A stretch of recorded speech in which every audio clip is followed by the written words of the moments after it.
Pagi. Pagi, Pagi, Pak. Terus, bagaimana kabarnya hari ini? Baik. Baik, sangat baik. Sangat baik. Nah, mudah-mudahan dengan kata baik itu, baik pula pelaksanaan kegiatan yang pada pagi hari ini kita akan laksanakan. Pak ingin mengucapkan terima kasih terlebih dahulu kepada seluruh anak-anak yang pada hari ini sudah bersedia hadir di ruang gym ini sesuai dengan undangan yang Pak sampaikan kemarin lewat WhatsApp maupun Google Classroom.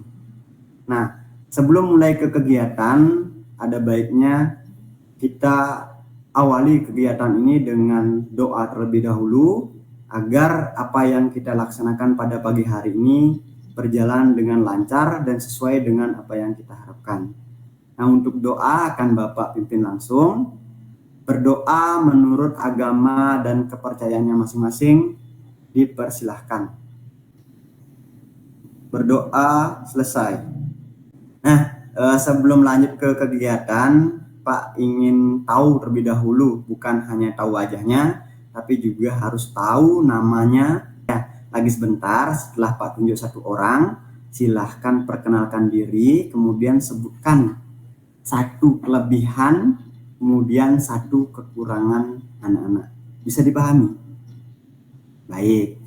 Pak mulai dari Tia. Silakan Tia. Halo, perkenalkan nama saya Niputu Tia Febriantari. Untuk kelebihan saya bisa bermain alat musik dan memiliki rasa percaya diri. Sedangkan kekurangan saya ada beberapa mapel yang saya kurang ahli di sekolah. Kalau tidak salah itu ada 2 mapel. 2 mapel ya. Kalau Bapak boleh tahu mapel apa saja itu dia? PKN dan IPS, Pak. PKN dan IPS. Nah, meskipun ada kekurangan, nanti tetap belajar dengan giat ya, agar kamu bisa memenuhi kekurangan itu ya. Nah, karena semua anak sudah memperkenalkan diri, maka yang selanjutnya akan Pak sampaikan itu adalah berkaitan dengan kegiatan yang akan kita laksanakan sekarang. Apa itu?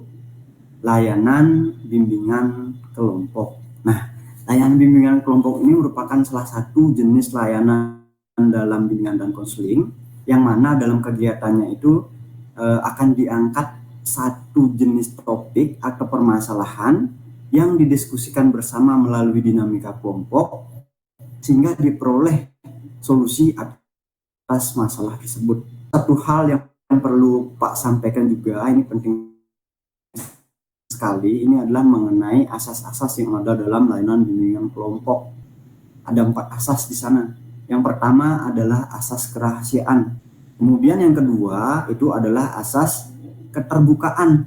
Artinya asas yang menginginkan agar setiap anggota dalam layanan itu benar-benar terbuka. Ini adalah asas kesukarelaan. Artinya asas yang meminta kalian untuk sukarela memberikan solusi, saran, masukan, maupun tanggapan terkait dengan masalah yang nantinya akan diangkat. Kemudian asas yang keempat, ini adalah asas kenormatifan, yakni asas yang menginginkan agar kalian itu tetap memperhatikan norma-norma yang berlaku di dalam masyarakat, di sekolah, maupun di kehidupan kita sehari-hari. Sebelum lanjut ke kegiatan inti, Pak ingin mengadakan satu jenis permainan terlebih dahulu agar kita semua bisa lebih fresh lah, bisa lebih berkonsentrasi dalam mengikuti kegiatannya. Nah, untuk permainannya ini juga permainan yang cukup menarik. Lagi sebentar Pak akan chat Juli Mahaputra.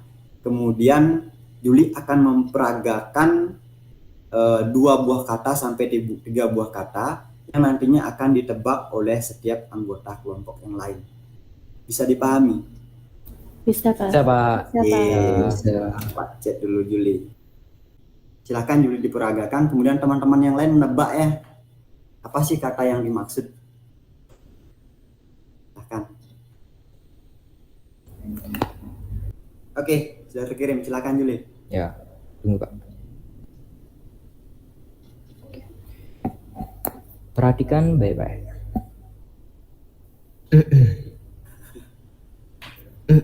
Oke.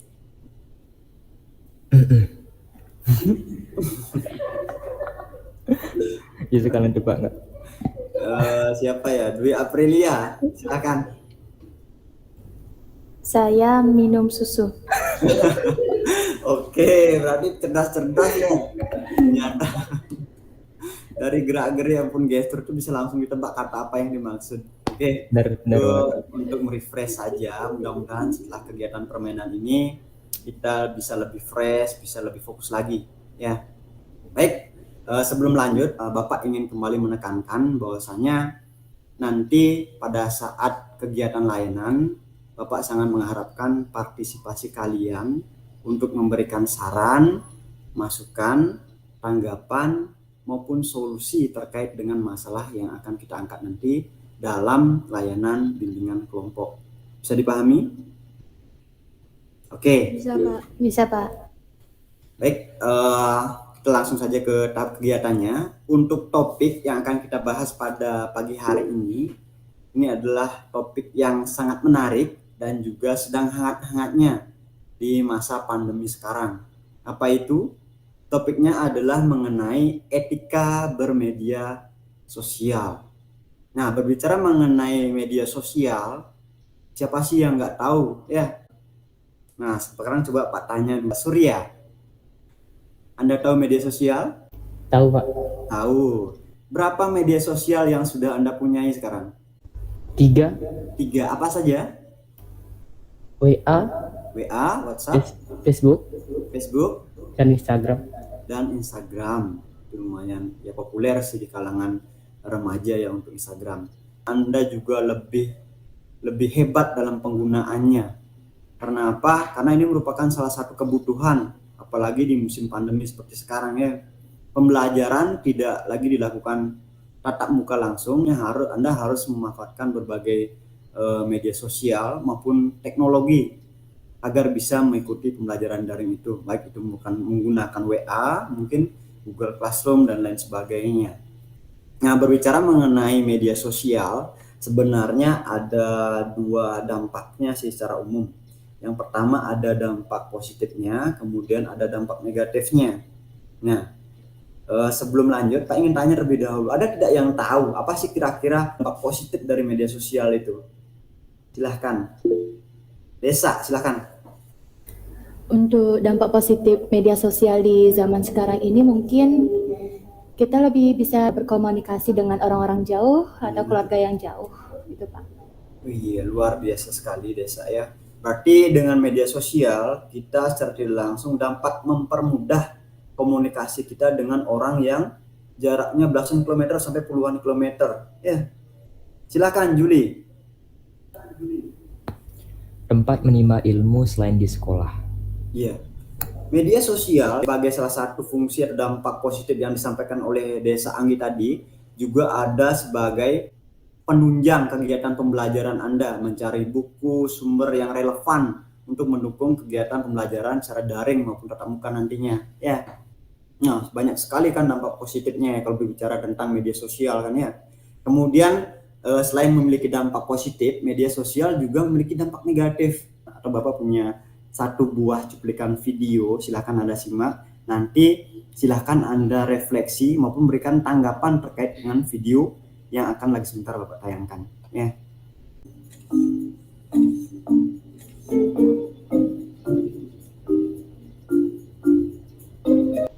Oke, sudah disimak secara seksama videonya? Sudah Pak. Oke, ada tidak yang bisa memberikan tanggapan terkait dengan video yang sudah ditayangkan tadi?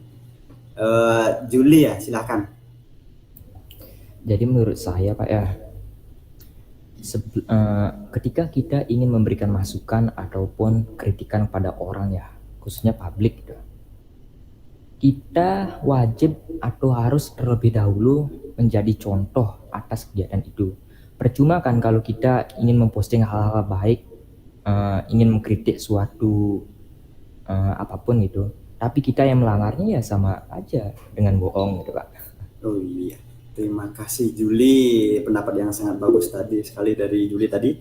Silahkan Desa. Bagi saya pendapat untuk video ini kurang baik Pak.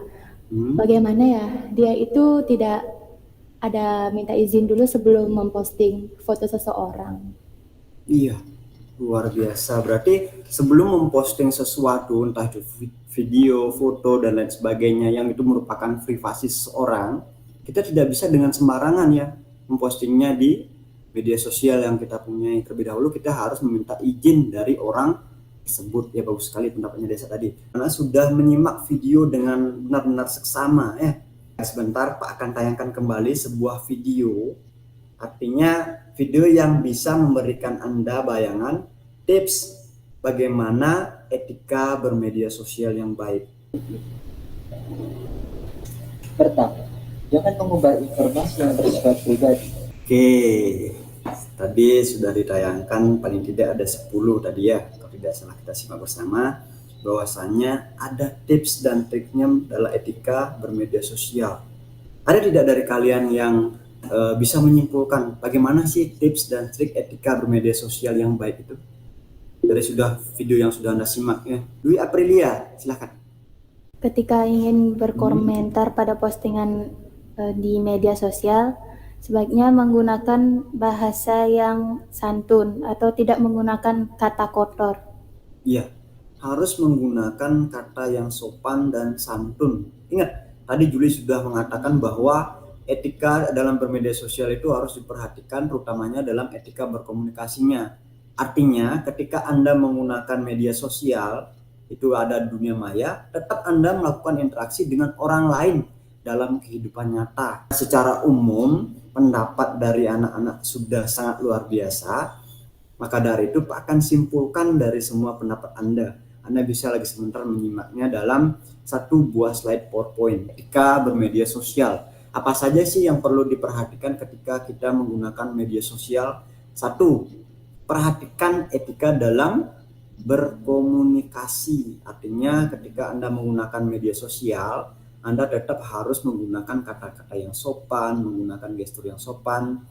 Dan yang kedua, hindari penyebaran sara, pornografi, dan juga kekerasan. Kemudian yang ketiga, periksa kebenaran berita. Ya, sebelum Anda memposting sesuatu di media sosial Anda perlu memastikan bahwa berita itu memang benar adanya. Artinya bukan berita yang berbau hoax. Ya. Kemudian yang keempat, menghargai hasil karya orang lain. Ini sangat penting sekali karena setiap hasil daripada orang lain itu pasti ada hak ciptanya. Jadi Anda tidak bisa menjadi seorang plagiat, artinya Anda memposting sesuatu yang bukan merupakan hasil karya Anda nanti. Nanti Anda bisa terjerat undang-undang juga. Kemudian yang kelima, yang tidak kalah pentingnya adalah jangan mengumbar informasi pribadi. Jadi secara umum itu merupakan etika bermedia sosial yang perlu Anda perhatikan. Nah, sampai di sini ada yang ditanyakan kembali atau ada yang perlu kita bahas kembali? Tidak, ya Pak. Tidak, Pak. Nah, sebelum kita akhiri kegiatan pada pagi hari ini, Pak ingin mengucapkan terima kasih atas partisipasinya, atas keaktifannya dalam kegiatan bimbingan kelompok pada pagi hari ini. Dan semoga apa yang kita bahas pada pagi hari ini bisa berguna dan bisa Anda lakukan dalam kehidupan sehari-hari, utamanya dalam penggunaan media sosial. Nah, sebelum Bapak akhiri, Pak ingin menyampaikan bahwasannya ada satu tugas yang sudah Pak sisipkan di Google Classroom. Nanti silahkan Anda buka dan juga silahkan Anda kerjakan di rumah. Bisa dipahami? Bisa Pak. Bisa, Bisa, Pak. Pak. Baik. Bisa, Pak. Bisa. Sebelum kita akhiri, karena tadi sudah diawali dengan doa, alangkah baiknya kalau kita akhiri pula dengan doa. Nah, untuk doa Pak minta salah seorang saja untuk memimpin. Siapa yang mau? Silahkan. Saya Pak. Ya, Desa, silahkan.